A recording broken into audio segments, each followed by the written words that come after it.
Hello and welcome to Fascinating Stories, hosted by me, Chelsea Noellyn. Let's get started. This is our second episode of Fascinating Stories. So, if you are new here, hello! This podcast just started last week and we are super excited about it. Super excited. But, we are here again. And for those who watched our first episode, thank you for your support because I really appreciate it. I really do appreciate it. And I'm so happy you guys are here. So for today's episode, we are going to dive into the community of narcissistic parents. Yeah. Narcissistic parents. Let's dive into this community and let's see what people are really struggling with, honestly. Alright, so here's a good one. Feeling like I raised my parents.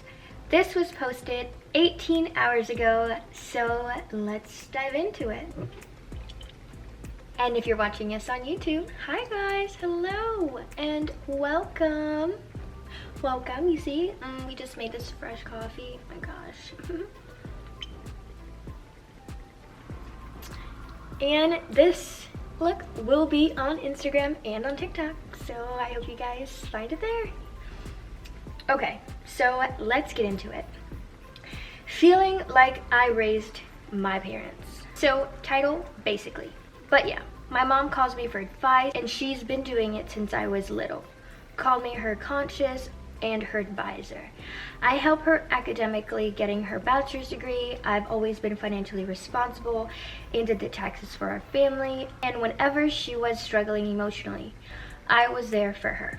I was there for her in trying my best. Whenever I cried, she called me a manipulator, liar, or crazy. Whatever she was in the mood for.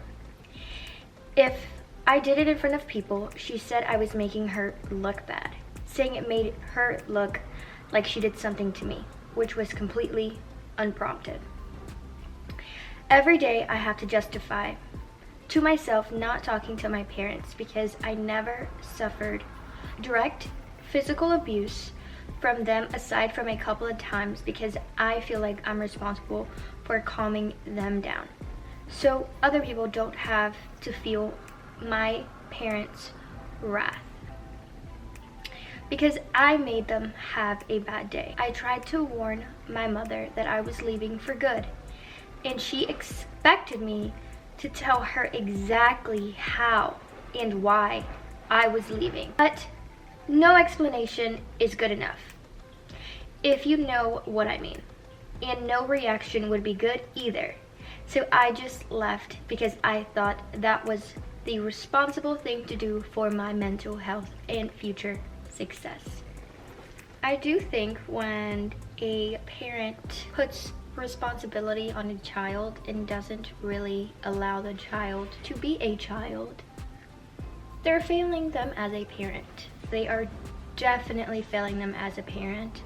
A child, especially when they are in their young ages, they are innocent, and when they see that their parents are struggling, they want to do the most for them. They might not really understand why they cannot help their mom or their dad. So I believe when a parent is giving so much responsibility to their child, they are failing them as a parent because it should be the other way around. Her child is giving her the ability to go to her because that's not a child's job. A child's job is not there to be the parent's advisor. They're not there to hear the rants of what's going on with the parent. I feel like parents, they are adults, and so they need to find someone of their age, of their stature to vent to. You can't vent to children. Children don't understand certain concepts. Their mind is still developing,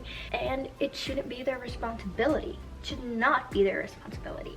Not a good thing for this child to be the advisor of this parent, but are put into this position where they are listening to their parents. Their mom is not giving them the same amount of time and respect, and I don't think that's fair. And we are gonna go into these comments. And personally, I'm proud of this person because you always have to put your mental health first and what you want to do in life first.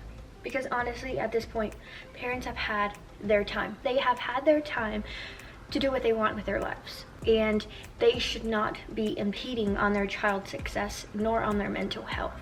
They have no right. No right, absolutely no right. They should not be entitled to that right. And if they are feeling like they are entitled to it, they are wrong. And someone needs to let them know. So, let's get into the comments. This one. The parent-friend-child complex is very toxic. We are their children. We were their responsibility for 18 years legally and do not owe them for that. My mom acts incapable, entitled, uses and bullies me, then tries to cry on my shoulder. I live with her and am planning on moving out this year and have no interest on ever seeing her again.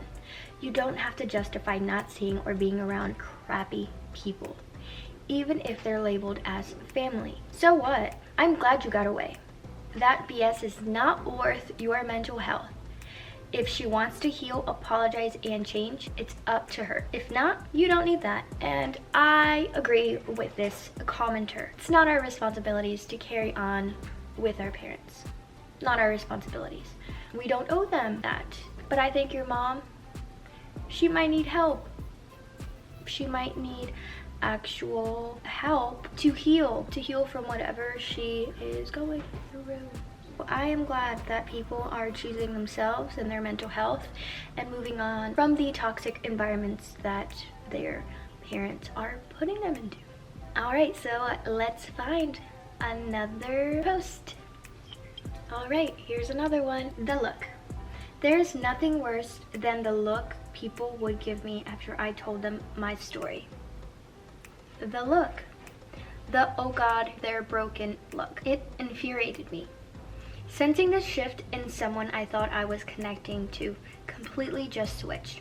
I'm not broken. I'm not fragile. I'm amazing. You are amazing. I've done amazing things despite it all. Yeah, my family me for 20 years, and that doesn't mean I'm destined to fail. That doesn't mean I'll become nothing. It just means I was dealt crappy cards when I was a kid. Maybe I have more roadblocks than the average human being, but let's be honest here. There are different forms of tragedy that can happen to anyone's life at any given moment. People are just so dense, they can't imagine past their own lives. I know it's not personal, but still, the judgments were hurtful. I'll never forget this one time I was babysitting for this one family for 9 months. No problems, only praise, and after I told my story, she got suspicious and acted like I was going to steal from her. All my references were great, and I worked 2 other jobs during the week.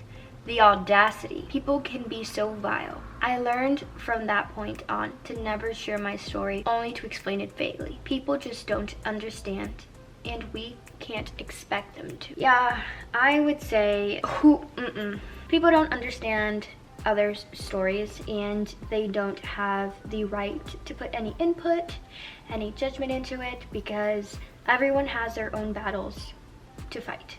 Everyone. Every single person, because I've never met anyone that's had a perfect childhood. Someone who hasn't passed or gone through certain things. What's traumatic to me may not be traumatic to you, so that person was not treating her feelings fairly. But let's go into the comments. I know the look. I really try not to talk to people about my story, at least not in depth. I had a very vulnerable moment with my mother-in-law over the holidays where I asked her to come help me with my kids, because I have just received mail from my narcissistic parent and had a hard time keeping my composure in front of my little ones. I told her more than I ever had before. She knew some stuff and I cried in front of her, which I never do. She's a very kind and loving person, but I considered her my surrogate mother. My husband and I have been together since we were 16. But I saw in her face the moment she went from seeing me as a person with regular family feelings to, holy crap, this girl is broken. As soon as she left, all I could think was, I said too much, I said too much, I said too much. I believe in vulnerability and connection, but I wish I could take it back. Once they pity you, They always pity you. Sometimes people don't really deserve full stories. Some people just don't deserve full stories. They don't. And when you are in a vulnerable position, the receiver should always have an open mind. That's what we hope for, at least. But for the individuals that have shared their vulnerable stories, I feel like I've also done that. And then I'm like, oh crap, why did I have to say all that? Why did I have to say all that? Because then I feel like they look at me differently, but at the same time, it is what it is. We did it, and it's okay. Because sometimes when you talk about something, it helps. It helps, and it helps. And so even when I regret saying too much about something, I'm always like, okay, it's okay. Like, it felt good saying it. It felt good venting. Like, and if they judge you, they judge you. Because at that point, their opinion doesn't even matter. So it's okay.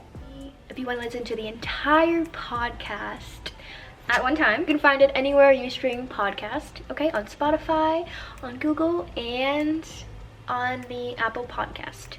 Thank you guys for watching.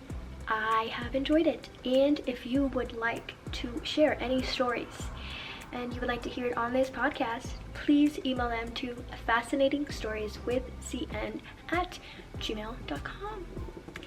And I hope you all are safe, well, and healthy. And please don't forget to like, subscribe, and ring that bell. Bye!